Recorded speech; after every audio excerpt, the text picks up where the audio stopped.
सृष्टि कितनी भी बदल जाए, फिर भी वो पूर्ण सुखी नहीं हो सकता जो भोगों में जीता है।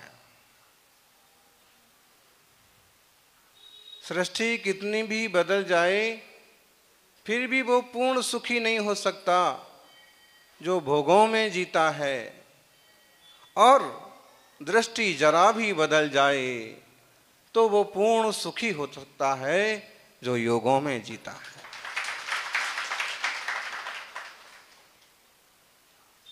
दुनिया वालों की जिंदगी बाल और बाला को संभालने में निकल जाती है। संसारी जनों की जिंदगी बाल और बालाओं को संभालने में निकल जाती है। कोई सौभाग्यशाली होता है जिसकी जिंदगी धर्म ध्यान में जाती है। जिलों की नगरी उदयपुर का ये फिर से सौभाग्य है, अहोभाग्य है। कल्प वृक्ष द्वार पर है और अब 20 दिन, 2 दिन, 20 दिन की 120 दिन, ये फैसला तो ऊपर वाले के हाथ में है।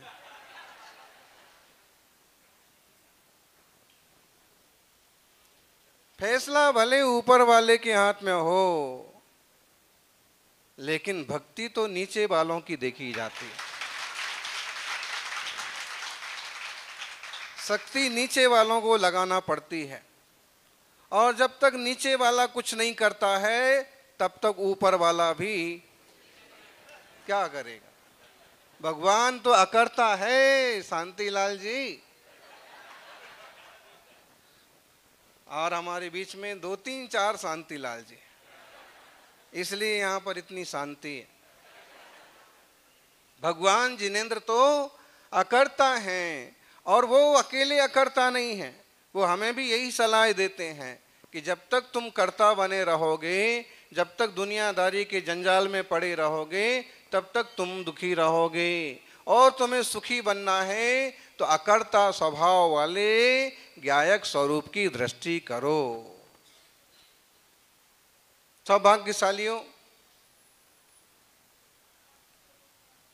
अकर्ता स्वभाव को जाने, अकर्ता बनने का पुरुषार्थ करें, लेकिन कभी भी देवशास्त्र गुरु की आराधना करने का मौका मिले तो उसका पूरी पूरी शक्ति भक्ति से उपयोग करें।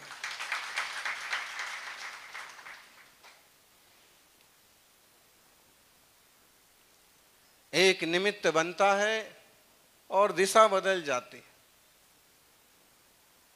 एक निमित्त बनता है और दशा बदल जाती है।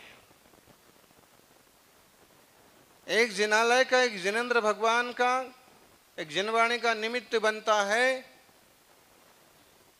तो जीव की दशा बदल जाती है, और एक किसी भूमि का निमित्त बनता है तो लोगों की दिशा बदल जाती है। दिशा तो अपनी भी बदल दी लोगों ने, उदयपुर वाले कम नहीं हैं।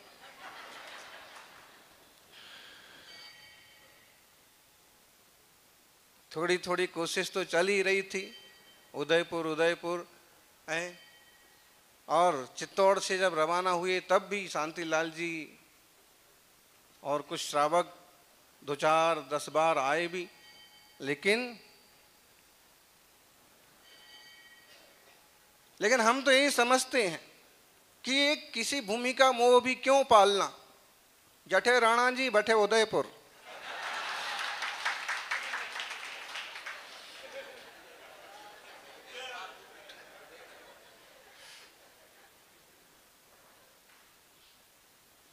बरोबर है कि नहीं?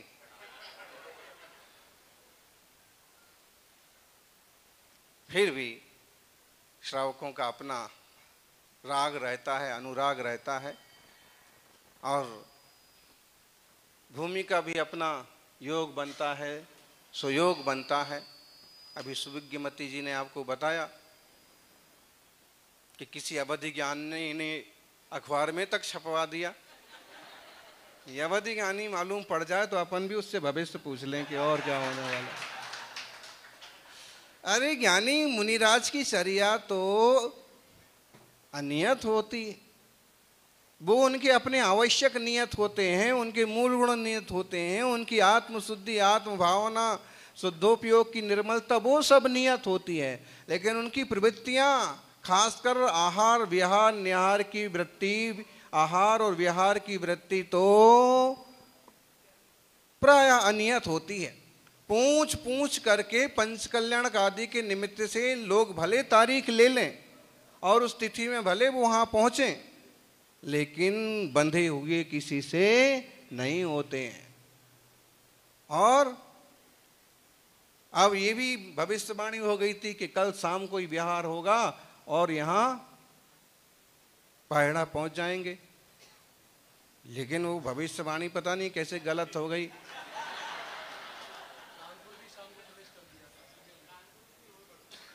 तो वो साधु जीवन में संघ की अनुकूलता और अपने साधना की अनुकूलता देख करके ही पद विहार वगैरह होते हैं। और फिर भी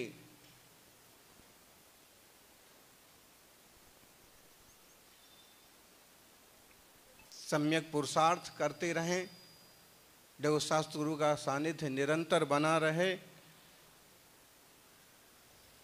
ताकि जीवन सही दिशा में चलता रहे। बिना आलंबन के इस कलिकाल में धर्म ध्यान भी बहुत मुश्किल है।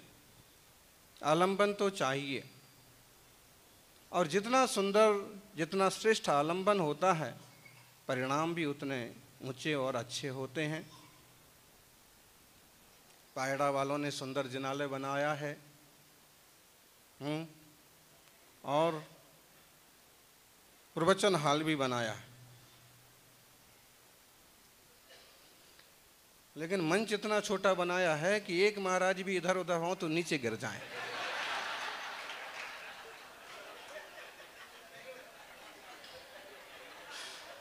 अब देखा जाए तो मंच भी उनने सही बनाया। जितना सोचा था कि 4 महाराज आएंगे, ज्यादा से ज्यादा 6 आएंगे, और 26 आ जाएं तो क्या करें। उसमें उनकी कोई कमी नहीं है, गलती है महाराजों की। अच्छा, और संत भवन भी बहुत बढ़िया बनाया। संत भवन देखते ही ऐसे मन में आया कि आज अपन प्राकृत के भवन के उद्घाटन में आए हैं, तो अगर पहले से भवन का नाम कुछ अच्छा ना सोचा हो तो उसका नाम रखो साहू शरणम।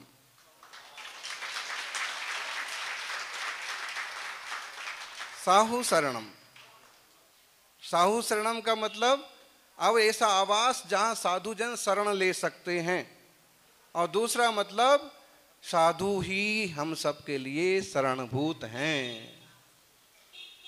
इस युग में बिना मुनिराजों के क्या करेंगे आप। भले कहने वाले कहते रहें कि मुनिराज नहीं हैं, नहीं होते हैं, ज्ञानी पंचम काल के आखिरी क्षमियों तक मुनिराज इस धरती पर विराजमान रहेंगे।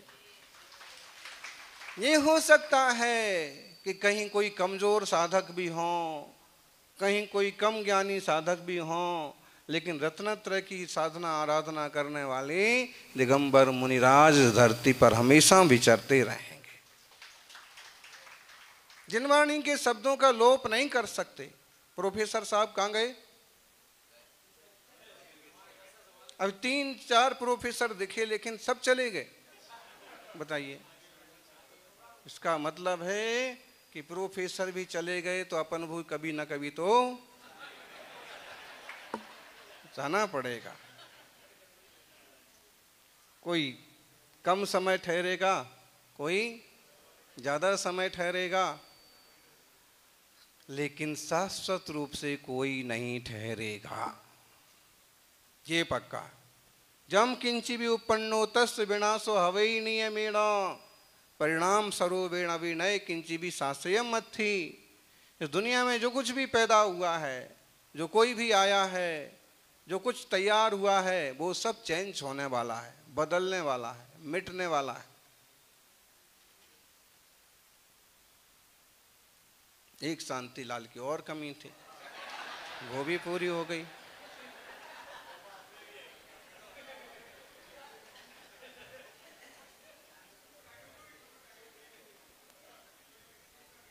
ऐसे सत्य मानो, कभी आपको ऐसे लगे कि ये चीजें मेरी हो जाएं शाश्वत रूप से, तो आप ही विचार करो। फिर आपको कभी ये लगे कि बिल्कुल ये सोना चांदी शाश्वत रूप से मेरा हो जाए, माँ को ऐसे लगे कि बेटा बिल्कुल शाश्वत रूप से मेरी आज्ञा में चलता रहे, पिता को ऐसा लगे कि बेटी तो मेरे इशारों पर ही जिंदगी भर चले, ये सब भ्रम नहीं पालना। क्यों? चीजें बदलती रहती हैं और सबकी भूमिकाएं भी चेंज होती रहती हैं। ये सब चेंज हो रहा है और आपने अपने मन को सही दिशा दी तो आप संतोष रख पाएंगे। यदि आप अपने मन को सही दिशा ना दे पाए तो रोज रोज आकुल व्याकुल रहेंगे। ये क्या हो गया? मैंने तो चाहा था बेटा, हो गई बेटी। मैंने चाहा था पोता, हो गई पोती। मैंने चाहा था ये वाला फ्लैट, लेकिन ये तो नहीं मिला, और वो मिला सबसे पीछे वाला है। तो ये जो कल्पनाएं, गृहस्थी में चलना स्वाभाविक है, लेकिन प्रज्ञावान व्यक्ति सब परिवर्तनों में भी अपने आप को संतुलित रख लेता है। ठीक है, ऐसा होने की योग्यता होगी, तत्समय की योग्यता। देखो बेचारे छुल्लक जी को तो उस बेंच पर बैठना पड़ा, क्या करें। अब चतुर्मास की बात कर रहे हैं।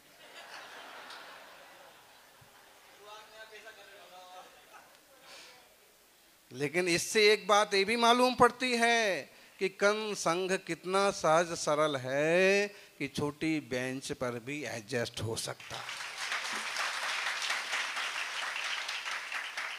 2 कमरे में भी एडजस्ट हो सकता है। अभी छोटे छोटे 2-3 जगह प्रतिष्ठा करके आए ना, तो लास्ट प्रतिष्ठा में तो विद्वान बोले, महाराज जी इस संघ की जगह कोई दूसरा होता तो इन गांव वालों की रोज बेइज्जती होती, इनको रोज 100 गालियां सुनना पड़ती। क्यों? माताजियों के विश्राम की व्यवस्था बराबर नहीं। मुनि संघ के विश्राम जहां हो रहे वहां पानी बरसा तो पानी टपकने लगा, दरवाजे खिड़की थे नहीं। लेकिन बोले जिन्हें कहते हैं साधु कि किसी ने एक शब्द की भी शिकायत नहीं की।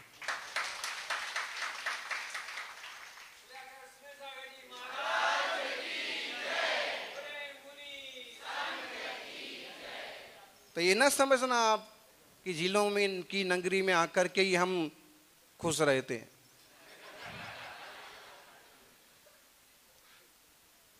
हम तो किसी ताल तलैया के पास भी बैठे हैं तो भी खुश ही रहते हैं। जिसने अपने को साध लिया उसने सब कुछ साध लिया। फिर भी जब ज्यादा लोग धर्म लाभ लेते हैं तो एक अलग तरह की खुशी तो होती है। आप लोगों को नहीं हुई? जब कुछ अच्छा होता है, जिन शासन की प्राचीन भाषा के लिए कितना अच्छा उपक्रम, बहुत बड़ा उपक्रम नहीं है, ऐसा नहीं कि 2-4 किलोमीटर की यूनिवर्सिटी बन रही हो, लेकिन जो भी शुरुआत हुई एक अच्छी शुरुआत हुई। देश भर में संदेश जाने वाली बात है कि इस दुनिया की देश की प्राचीनतम भाषा है प्राकृत, और उसके लिए स्पेशल डिपार्टमेंट बन रहा है उदयपुर के विश्वविद्यालय में। मोदी जी ने घोषणा कर दी, हमारी किताबें भी उनके पास पहुंची हैं, संदेश भी पहुंचे हैं, और भी कोई प्रेरणा रही हैं कि उन्होंने उसको भारतीय प्राचीन भाषाओं में, शास्त्रीय भाषाओं में शामिल किया। एक अच्छी बात है। इससे क्या होगा? इससे प्रभु महावीर की वाणी, कुंद देव की वाणी, वीरसेन, पुष्पदंत भूतबली की वाणी के प्रति लोगों का एक सोचने का तरीका बदलेगा, इससे जुड़ने का मन बनेगा। ये क्या चीज है, इस पर फोकस होगा।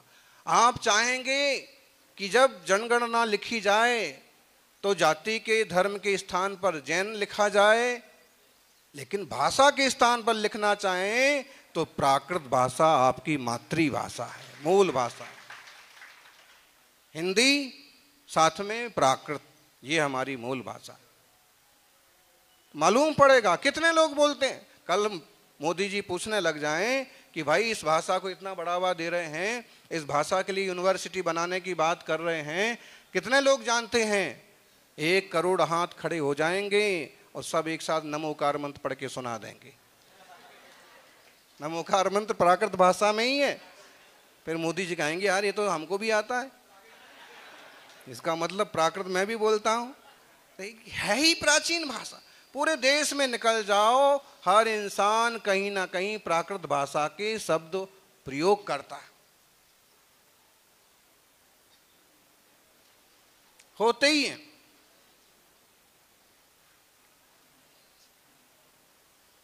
तो अपन ऐसे मंगलमय अवसर पर एक बात को समझें कि जिन शासन में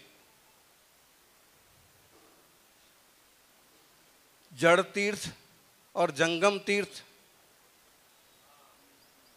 चैतन्य तीर्थ और अचेतन तीर्थ, दोनों तरह के तीर्थ हैं। ये जिनालय, ये जिनबिंब, ये तो हो गए अचेतन तीर्थ, और मुनिराज चतुर्विध संघ ये चेतन तीर्थ है। अचेतन तीर्थ चल फिर के कहीं नहीं जाता। जैसे दिल्ली वाले आ गए ना, ये दिल्ली वाले तो यहां आ सकते हैं, लेकिन अपन इतनी जल्दी दिल्ली नहीं जा सकते। ये और शरद जी ये बहुत लगे थे पिछले साल, दिल्ली चलो दिल्ली चलो, लेकिन आखिर दिल्ली गाड़ी एक बार दिल्ली से छूट गई, वापिस किशनगढ़ में रुकी। और फिर किशनगढ़ से निकले तो अभी 1200-1300 किलोमीटर हुई चलते चलते, लेकिन स्टॉप अभी तक ऐसा। जो कहते ना मुनिराजों को श्रमण, अंतरंग में आत्मानुभूति रूपी श्रमण तो है ही, आत्मानुभव रूप श्रम तो करना ही है, लेकिन बाहर में भी बिना लाग लपेट के सहज प्रवृत्ति पूर्वक विहार करते रहना भी भगवती आराधना में तपस्या की श्रेणी में शामिल किया गया। निरंतर चलते हैं।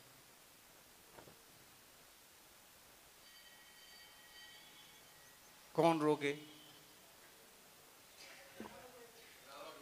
इन्हें कौन रोके, इन्हें कौन बांधे? हाँ, लेकिन कहते हैं ना भक्ति के आगे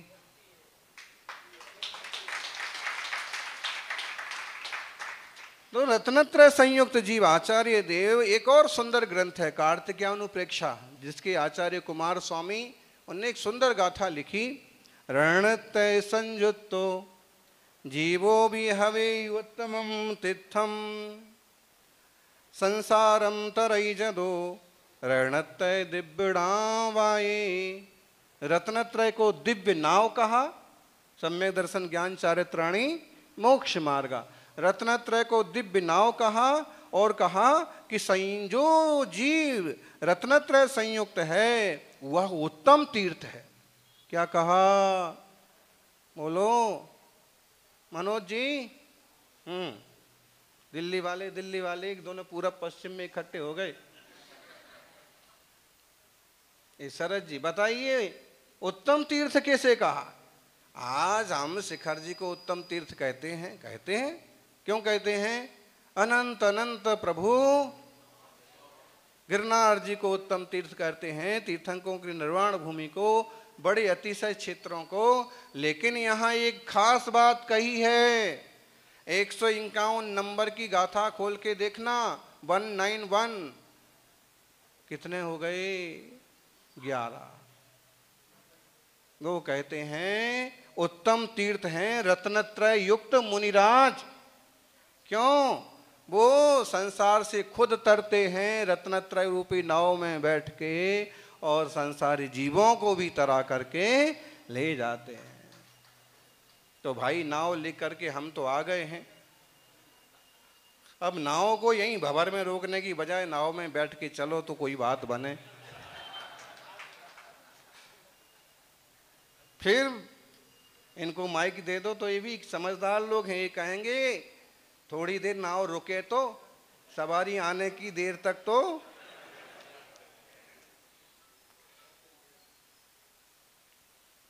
निश्चित रूप से भूमि के योग हैं और आप लोग लाभ ले रहे हैं। इस भूमि पर 2-3 संघ और विराजे हैं। निरंतर मुनिराजों की सेवा शुश्रूषा का लाभ जीवों को मिल रहा है। ये जिन शासन की मिलजुल करके सब लोग जितनी अच्छी प्रभावना कर सकें उतना उत्तम हो। कुछ लोग बहुत छोटा सोचते हैं, किन्हीं का दिमाग बहुत छोटा होता है, किन्हीं का गुर्दा बहुत छोटा होता है, किन्हीं का हार्ट छोटा होता है, जल्दी ब्लॉकेज पड़ जाते हैं। ऐसे संकीर्ण बुद्धि वाले लोग भी होते हैं जो बहुत छोटा छोटा सोचते हैं। हम वीतराग जिन शासन के भक्त हैं, हम बड़ा सोचना सीखें, सबको समाहित करके सबको साथ लेकर के चलने की कला सीखें। ये प्राकृत भाषा किसी धर्म संप्रदाय पक्ष और पंथ की भाषा नहीं है, ये तो जन जन की भाषा है। सारे जिनालयों में इसके शिविर भी लगना चाहिए और स्कूल की किताबों में भी इसके पाठ आना चाहिए ताकि लोगों को मालूम पड़े। गुजरात के शिक्षा मंत्री ने हमें वचन दिया कि इस दिशा में हम जरूर काम करेंगे। काफ़ी वो आगे भी बढ़े। तो हम ये भाषा जो है भावों की व्यक्ति का साधन है, लेकिन आजकल ये भाषा भावों की व्यक्ति का साधन तो नहीं है। लेकिन तीर्थंकर भगवान और कुंद कुंद स्वामी की क्या भाव थे, इन भावों को समझने के साधन जरूर है। अगर हम उनके ठीक ठीक भाव को समझना चाहें तो हमें इस भाषा का होना जरूरी है। पुरातत्व आप जानना चाहें, शिलालेख आप समझना चाहें तो आपको इसका नॉलेज होना चाहिए। शरद जी आप थे साथ में जब वो म्यूजियम में गए थे, हैं? मथुरा की म्यूजियम में गए थे, वहाँ एक वो लगा था ब्राह्मी लिपि का शिलालेख। ब्राह्मी लिपि का शिलालेख का अर्थ उन्होंने क्या कर रखा था, गणिका आरेका ने यहाँ पर एक कुआं खुदवाया, एक धर्मशाला बनवाई। हमने वो जो वहाँ के प्रबंधक थे, आप थे उस समय साथ में, तो मैंने उनको कहा कि आप इसको पढ़ो ब्राह्मी लिपि को।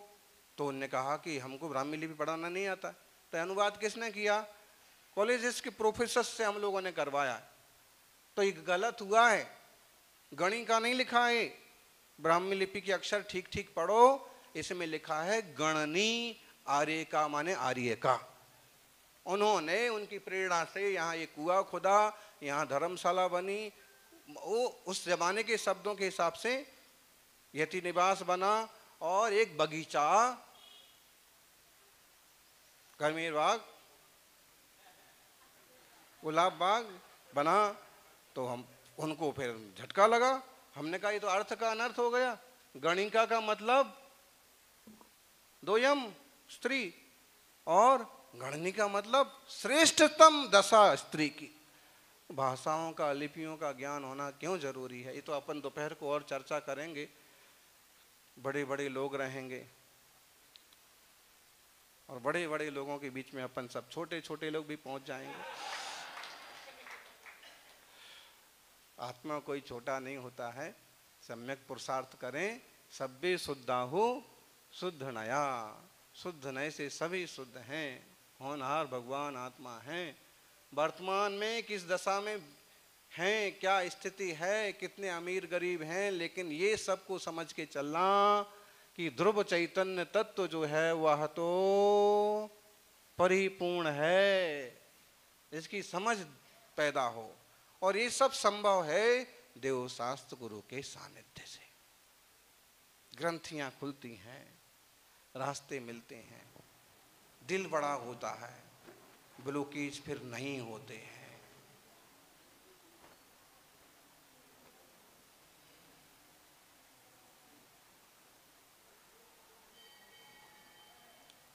अपने से गुणवानों की संगति करो। आचार्य देव प्रवचन सार में प्राकृत साहित्य में बड़ी सुंदर गाथाएं,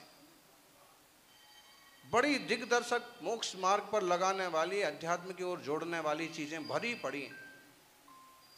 वो कहते हैं कुंद कुंद देव प्रवचन सार की 270 नंबर की गाथा। बोले अगर तुम जीवन में तरक्की करना चाहते हो, अगर तुम बढ़िया बिल्डर्स बनना चाहते हो तो शांतिलाल जी की संगति करो। कुवैत जाना चाहते हो तो सुरेंद्र जी से बातचीत करो। प्रोफेसर बनना चाहते हो तो जो 50 साल से घिस रहे हैं विद्वान हैं उनसे बात करो। और पत्रकार बनना चाहते हो तो फिर टोपी वालों से मिलो।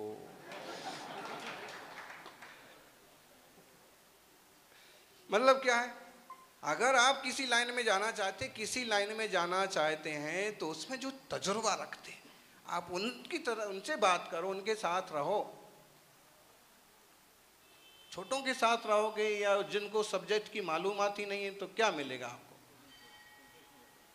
तम्हा समम गुणादो समणो समणम गुणे ही वा अह्यम अधिवसदु तम्मि निच्चम इच्छति यदि दुख परिमोक्षम। बोले यदि दुख से छूटना चाहते हो तो गुणी जनों की संगति करो। और कैसे गुणी जन? जो हमसे ज्यादा गुणवान हो। बोलो, ग्रस्त जो हैं मुनिराजों की संगति करें तो क्या होगा? उनमें भी गुणों का विकास होगा। लेकिन त्यागी वृत्ति ग्रस्तों की संगति करें शू थसे?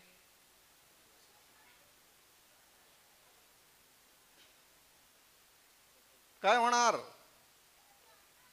अगर मुनि महाराज ग्रस्त की संगति करें, भाई मैं तेरे घर चलता हूं, आज तो मैं तेरे घर ही समय करूंगा, कल आहार तेरे यहां पक्का। अगर मुनि महाराज गृहस्थ की संगति करें तो क्या होगा? वही होगा जो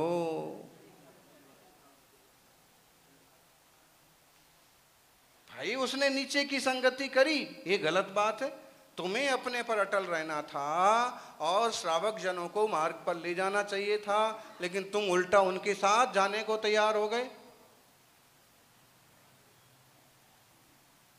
उनके जैसी बातें करने को तैयार हो गए, उनके जैसे साधन रखने को तैयार हो गए। तुम इतने परफेक्ट बनो कि उनकी भक्ति जागे, उनकी गरज हो तो अपनी मोटर गाड़ी लाड़ी सब लेकर के तुम्हारे साथ चलें। घर नहीं छोड़ सकते हैं तो घर ही साथ लेकर के चलें। लेकिन ऐसा तुम मत करो। किशनगढ़ वाले आ गए नहीं घर लेकर के आधी रात को। सौभाग्यशाली हो। तो यह आज एक अच्छा प्रसंग बना और इस निमित्त से उदयपुर की दहलीज पर फिर से विशाल मुनि संघ ने कदम रखा।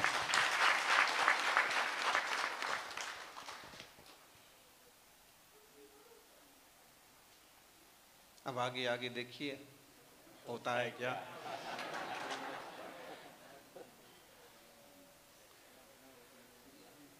अभी तो अपन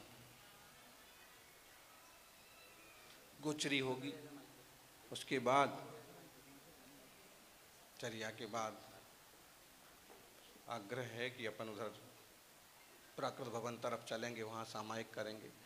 अब अपन ने समय दिया है तो उसको एनर्जेबल बना दें, ऊर्जा उसमें एकत्रित हो। साधु सामायिक ध्यान करते हैं तो चीज़ें भी पॉजिटिव हो जाती हैं, एनर्जी आ जाती है। और उसके बाद तो फिर है ही है 3 बजे से कार्यक्रम। आज अपन को एक नई तरह की चीज़ें सुनने को मिलेंगी, नई तरह की सभा देखने को मिलेगी। रूटीन प्रवचन से थोड़ा सा हट के अपन सब इसका लाभ लें। सभी का मंगल हो, सभी जीव मोक्ष मार्ग में बढ़ते हुए छोटी छोटी बातों से हट करके और मिलजुल करके, चूँकि मोक्ष मार्ग तो एकांत का मार्ग है, अकेले का मार्ग है, फिर भी इसका व्यवहारिक दृष्टिकोण ये कहता है कि सब मिलके रहें और साधर्मी वात्सल्य से खूब जिन शासन की प्रभावना करें। सब जीवों को, आम जनता को इससे जोड़ें। जय बोलिए अहिंसामयी सनातन जैन धर्म की।